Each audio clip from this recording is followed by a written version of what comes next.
Ciao e benvenuti ad un'altra recensione. Oggi daremo un'occhiata alle action figures della Jeda Toys dal film Robocop del 2014 e in particolare daremo un'occhiata al Light Action Robocop 1.0 e 3.0. Le action figures sono state prodotte alla fine del 2013 e sono in scala 6 pollici, sono alte circa 15 cm. Il packaging è esattamente lo stesso per entrambe le action figures, a parte il nome del personaggio qui in basso, quindi ve ne mostro uno soltanto. Abbiamo questo blister, piuttosto bello devo dire, mi piace l'apparenza del packaging, con il logo del film in alto, Robocop, a sinistra una bella immagine di Robocop 3.0, abbiamo ovviamente la finestrella per provare la light up feature, varie scritte disponibili in diverse lingue, Try Me, Light Action Robocop 3.0, sul retro Robocop 1.0 e Robocop 3.0, le varie features, visor light up e 2 armi incluse, sempre disponibili in 3 lingue, purtroppo non italiano. Anche questa parte da leggere è disponibile in 3 lingue, ve la metto a fuoco. E qui sotto le altre action figures disponibili in questa linea, quindi abbiamo Robocop 1.0 e 3.0 da 10 cm, Police Cruiser Robocop 3.0 con la moto e lo stesso personaggio sulla moto però in versione radiocomandata, e poi Robocop 3.0 parlante alto 12 pollici, quindi circa 30 cm. Diamo un'occhiata più da vicino partendo da Robocop 1.0, questa sorta di omaggio al Robocop classico del 1987, con questo paint scheme argentato e nero e alcuni elementi che rimandano proprio all'armatura utilizzata da Paul Weller, come ad esempio qui sul petto e nell'area delle spalle. Lo sculpt è molto dettagliato, devo dire. Ci tengo a sottolineare che questa è la prima linea di action figures prodotta dalla Jeda Toys, che invece è famosa per la produzione di modellini di auto e veicoli. Quindi come primo tentativo devo dire che non è niente male. Abbiamo questi pistoni argentati. È un'action figure molto dettagliata dalla testa ai piedi. Il painting non è precisissimo, ci sono alcune sbavature, soprattutto qui sul mento, vedete.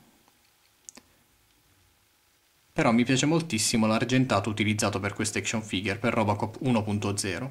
È leggermente metallizzato, non troppo, davvero molto fine. Ci sono alcuni dettagli rossi che stanno a simboleggiare dei LED. E ovviamente la mano umana, destra, di Robocop, che ha creato moltissimo dibattito online. Anche a me, devo dire, non convince al 100%, però sono molto curioso di vedere come se la giocheranno nel film. Andiamo a vedere anche il retro.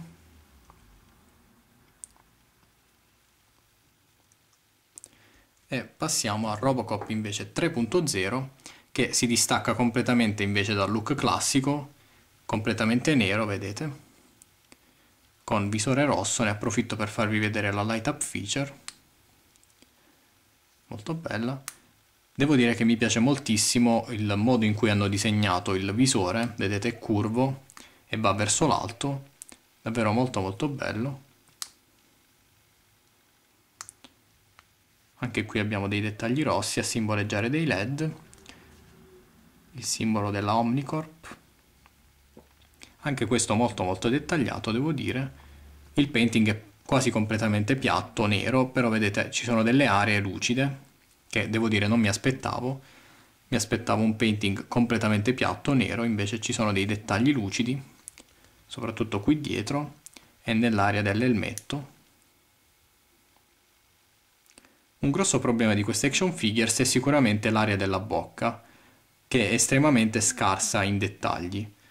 Vedete, la bocca è praticamente invisibile. C'è una piccola sopraelevazione, però non essendoci alcun dettaglio di painting è praticamente impossibile vederla.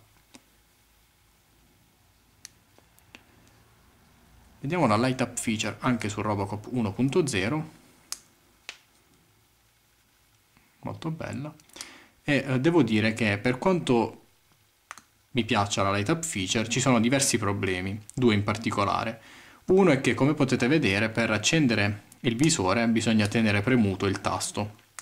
Questo ovviamente rende impossibile esporre l'action figure con il visore acceso, ad esempio per scattare qualche foto.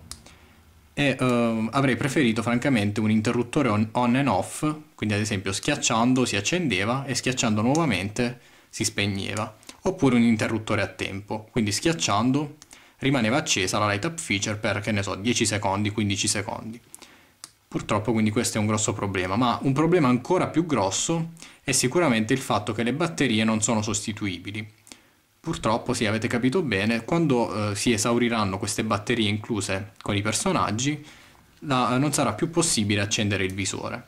Questo è ovviamente un grosso limite di questa feature e francamente non ne capisco il senso, non capisco come mai non abbiano previsto la sostituzione delle batterie. Ci sono delle viti sulla schiena dei personaggi, quindi potrei anche tentare di aprirli e vedere un po' se è possibile sostituire le batterie, ma sul packaging è espressamente indicato che le batterie non sono sostituibili. Un altro grosso limite di queste action figures è sicuramente l'articolazione, estremamente limitata. Entrambe le action figures hanno gli stessi punti di articolazione, però questi funzionano leggermente meglio su Robocop 3.0, proprio per il modo in cui è scolpita l'armatura. Quindi andiamo a vedere questi punti di articolazione. La testa può ruotare a 360 gradi, questo devo dire non è una cosa da poco perché è presente la light up feature. In genere le action figures con delle funzionalità elettroniche nella testa non possono muoverla. Il braccio può ruotare a 360 gradi e muoversi in fuori e in dentro leggermente. Singolo snodo al gomito, con un range di movimento molto ristretto. E rotazione a 360 gradi sempre al gomito. Niente alla mano, al torso o alla vita.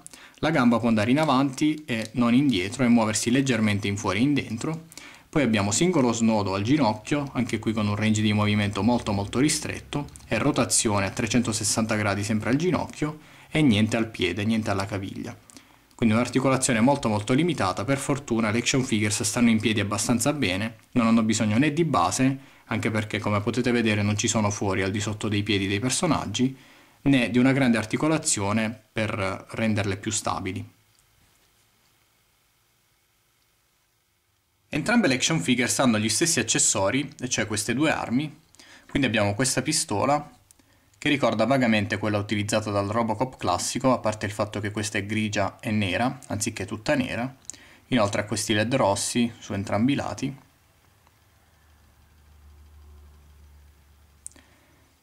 E poi abbiamo questa mitragliatrice, questa specie di mitragliatrice, con il logo OCP, la scritta OCP qui in basso, su entrambi i lati.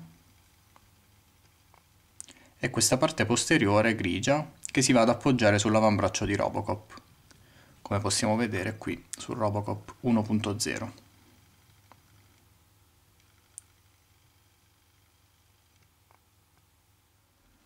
Ed ecco a voi Robocop 1.0 e 3.0 dal nuovo film del 2014 in comparazione con due action figures del look classico di Robocop.